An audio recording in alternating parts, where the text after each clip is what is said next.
Hello everyone, मैं master Hemlata. मैंने एक वीडियो डाली थी कि हम नवरात्रि में अपने लाइफ को हील कर सकते हैं। उसमें चक्रास के बारे में बताया था।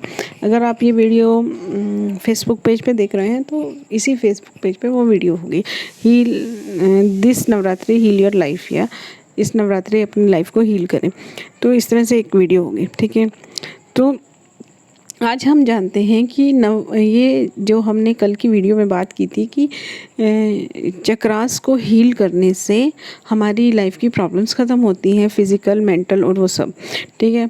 और हम नवरात्रों में इसको, हर एक चक्र को माता के एक रूप के साथ कनेक्ट करके उसको हील कर सकते हैं, ठीक है। अब आप माता के साथ कनेक्ट करके हील करना चाहते हैं या और बहुत सारी मॉडलिटीज़ होती हैं, योगा होता है, वो सब आपने कल की वीडियो में जाना था, ठीक है। तो किसी भी तरह से जाने, किसी भी तरह से हील करें उसको, लेकिन पहले हमें ये चीज़ समझना पड़ेगा ना कि चक्र होते क्या हैं और हमारी बॉडी में क्या काम करते हैं, और सबसे बड़ी बात कि कौन सी प्रॉब्लम के लिए कौन से चक्र को हील करना है। तो ये सीरीज़ मैं पूरी चला रही हूँ, ठीक है। तो कल पहला नवरात्रा है, तो हम कल पहले चक्र की बात करेंगे, लेकिन उससे पहले हम चक्रास को थोड़ा अच्छी तरह से समझते हैं, ठीक है। तो हम आज बात करते हैं कि चक्रास ही होते क्या हैं हमारी बॉडी में, ठीक है। देखिए क्या होता है, जैसे आपके सामने एक फ़ोटो है। हमारी बॉडी में बहुत सारी नाड़ियाँ होती हैं, आपको मालूम है, बहुत सारी नाड़ियाँ हैं, नाड़ियों का जंजाल है, 72,000 नाड़ियाँ हैं, ठीक है। अब क्या होता है कि ये नाड़ियाँ सब बहुत सारी हैं, तो ये नाड़ियाँ जहाँ पर भी मिल के एक त्रिकोण सा बनाती हैं, जितनी भी जगह पे, बहुत सारी जगह पे बनाती हैं, तो वहाँ एक भंवर सा बनता है। जैसे कि आपने देखा हो त्रिवेणी संगम है, जैसे वहाँ पर एक भंवर सा बनता है जब तीनों नदियाँ मिलती हैं, तो वहाँ एक भंवर सा बनता है। उसमें क्या होता है कि जो पानी है वो गोल गोल घूमता है, ठीक है। तो उसी तरह से यहाँ पर जहाँ तीन नाड़ियाँ सब मिलती हैं वहाँ एक भंवर बन जाता है, तो वो एक चक्र बन जाता है। तो इसी तरह से हमारी बॉडी में अनगिनत चक्र हैं, लेकिन माइनर चक्रास की उपाधि 104 है, ठीक है। कहीं कहीं पर आपको 114 भी गिनने को मिलेगा, तो वो डिपेंड करता है, ठीक है। लेकिन अब ये माइनर चक्रास हैं, और उससे ज़्यादा मेन जो सबसे ज़्यादा वो भंवर से बनते हैं वो 7 जगह पे पड़ते हैं। वो 7 चक्र होते हैं हमारे, जैसे आपको ये फ़ोटो में दिख रहे होंगे, नीचे रेड कलर, फिर ऑरेंज कलर, फिर येलो कलर, इस तरह से ये 7 पॉइंट्स हैं आपके। आपको ये 6 दिख रहे हैं, लेकिन सबसे ऊपर हेड पे एक पॉइंट होता है जिसे हम क्राउन चक्र बोलते हैं, ठीक है। तो ये चक्र होते हैं, ठीक है। अब ये चक्र कैसे काम कर रहे हैं हमारी बॉडी में। अब जैसे वो भंवर है, भंवर कैसा होता है कि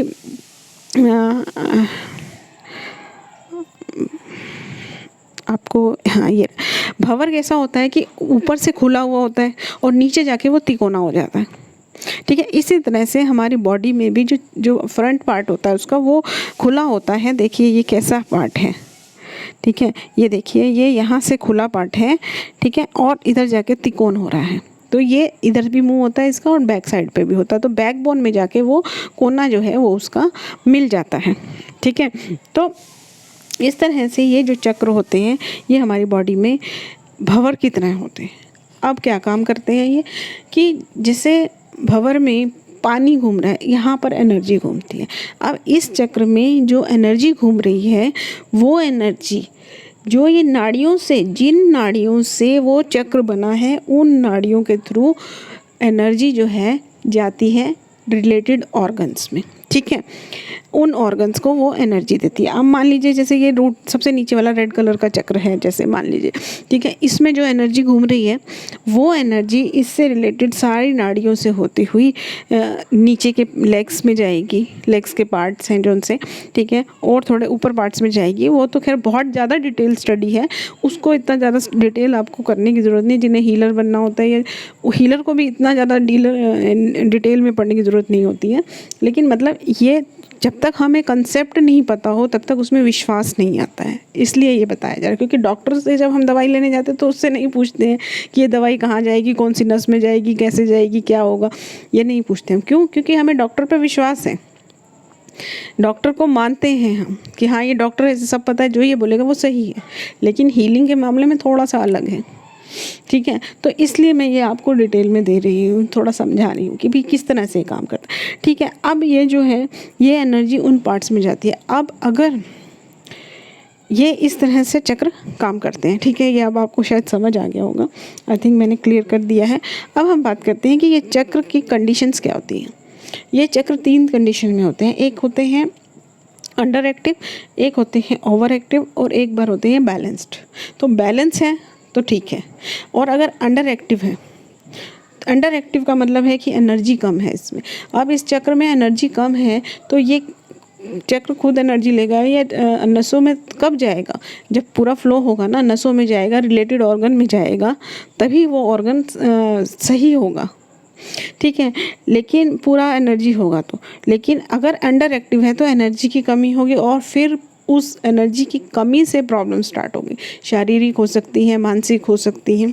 अब एनर्जी तो हमारी लाइफ में बहुत काम आती है, एनर्जी के ऊपर ही हमारी लाइफ है, ये तो आपको मालूम ही है। आजकल एनर्जी के बारे में अधिकतर लोग जानते हैं। मेरा एनर्जी लेवल लो हो रहा है, टीवी में एड्स आती हैं ग्लूकोज की, वो सब एनर्जी चेंज करना। तो एनर्जी तो बहुत सारी चीज़ों से मिलती है। ठीक है, अच्छा अब हम बात करते हैं कि अगर ये चक्र ओवर एक्टिव हो जाता है तो।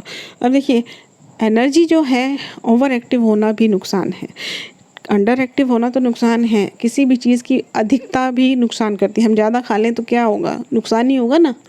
तो इसी तरह से एनर्जी का ज़्यादा होना अलग तरह से इफ़ेक्ट करता है। अभी यहाँ पे मैं आपको एक एग्जांपल दे दूँगी, ठीक है, और फिर हम आगे से हर चक्र का अलग अलग करेंगे। ठीक है, तो जिस तरह से मान लीजिए, यहाँ एक सिंपल सी बात करते हैं हम। सिर्फ शारीरिक बीमारी यहाँ मैं एक बता रही हूँ, बाकी मानसिक बीमारियाँ वगैरह सब डिटेल हम अलग अलग वीडियो में करेंगे। जैसे ये रूट चक्र है, मान लीजिए ये अंडर एक्टिव है। ठीक है, अंडर एक्टिव है तो आपको चलिए इमोशनल ही लेते हैं यहाँ पर। ठीक है, कि कॉन्फिडेंस की कमी होगी, सॉरी सेफ्टी नहीं लगेगी। ठीक है, सेफ्टी नहीं लगेगी कि भाई मैं फ्यूचर में मेरा क्या होगा, या फेल हो जाऊंगा, या पैसा नहीं होएगा, मेरा कौन ध्यान रखेगा, इस टाइप की फीलिंग। ठीक है, और अगर ओवर एक्टिव है तो कुछ ज़्यादा ही कॉन्फिडेंट होंगे, ज़्यादा ही सेफ अपने आप को फील करेंगे, और बिल्कुल भी फ्यूचर का बिल्कुल ही ध्यान नहीं रखेंगे। हमें जीना प्रेजेंट में चाहिए, लेकिन फ्यूचर का ध्यान रखना चाहिए कि फ्यूचर के लिए सेविंग करनी चाहिए, वो सब करनी चाहिए। ठीक है, वो मतलब उसको ऐसा रहेगा कि मुझे किसी की ज़रूरत ही नहीं पड़ेगी ज़िंदगी भर, मुझे किसी की ज़रूरत पड़ेगी ही नहीं, मैं सेल्फ स्टैंड हूँ, मैं अपने ऊपर ही हमेशा रहूँगा, मुझे ज़िंदगी में कभी ज़रूरत नहीं पड़ेगी। तो इस तरह की ये फीलिंग उसमें आ जाएगी। ठीक है, अब क्या होता है कि दोनों ही कंडीशन गलत हैं। हमें हमेशा बैलेंस में रहना चाहिए, दोनों ही स्थितियाँ गलत हैं। जो एनर्जी ओवर एक्टिव होती है, जो चक्र ओवर एक्टिव होता है, वो बढ़ी हुई एनर्जी होती है, वो एनर्जी पॉजिटिव होती है, लेकिन हमारे लिए अनवांटेड होती है। कई बार क्या होता है कि कुछ एनर्जीज अच्छी होती हैं, लेकिन हमारे लिए वो अनवांटेड होती है, और अनवांटेड चीज़ हमेशा नुकसान करती है, भले वो अच्छी हो। ठीक है, बादाम खाना हमें अच्छी चीज़ है, सेहत देता है, लेकिन आपके लिए वो अनवांटेड है, आपको खा के उसको उल्टी आ जाती है, या फिर आपको उससे एलर्जी है, तो आपके लिए तो वो अनवांटेड हुआ ना, तो आपको तो नुकसान कर रहे हैं। तो हमारा चक्र का जो है संतुलन में होना चाहिए। अब देखिए, यहाँ पर एक मैं वो देती हूँ आपको, टिप देती हूँ। अगर आप लोग हीलिंग करते हैं तो वहाँ पर आप कुछ भी चीज़ को हील कर रहे हैं ना, वहाँ हमेशा बैलेंस वर्ड लगाना चाहिए। क्योंकि हम कई हीलर क्या करते हैं कि हीलिंग करते हैं तो वो ये फील करते हैं कि एनर्जी आ रही है, तो उसके बाद भी उन लोगों को प्रॉब्लम रहती है। तो फिर वो बोलते हैं कि हम इतनी हीलिंग करते हैं तो भी हम ठीक नहीं हो रहे, इतनी हीलिंग कर रहे हैं हम तो भी ठीक नहीं हो रहे। ऐसे बहुत सारे केस आते हैं मेरे पास। ठीक है, तो क्या प्रॉब्लम है? वो ये प्रॉब्लम है कि आप उसको ओवर एक्टिव करते चले जा रहे हो। ठीक है, अनवांटेड एनर्जी लेते चले जा रहे हो। तो इसलिए आपको हमेशा ही बैलेंस वर्ड लगाना चाहिए और ग्राउंडिंग करते रहना चाहिए। ठीक है, तो इस तरह से ये चक्र हमारे जो हैं वो काम करते हैं। ओवर एक्टिव, अंडर एक्टिव जो होता है, ये बात होती है। अंडर एक्टिव और ओवर एक्टिव दोनों ही नहीं होने चाहिए, और इस तरह से ये चक्र हमारी बॉडी में काम करते हैं। अब हम कल करेंगे जो सबसे नीचे वाला चक्र है, रूट चक्र।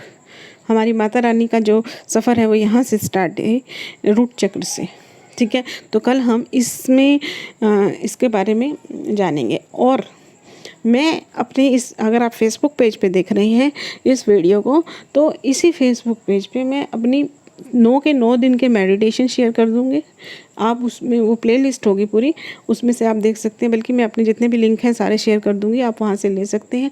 और जो हीलिंग है वो भी अगर आप लेना चाहें तो वो भी ले सकते हैं, लेकिन वो यूट्यूब पे रहेगी। हीलिंग वाली वीडियोज़ को मैं डेली चार्ज करूँगी, लेकिन जो मेडिटेशन है उनको तो चार्ज करने का मतलब ही नहीं है, ठीक है।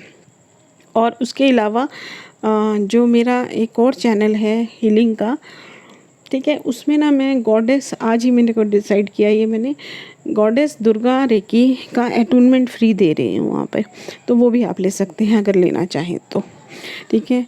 हैप्पी नवरात्रि आप सबको, माता रानी का इस बार सबको आशीर्वाद मिले।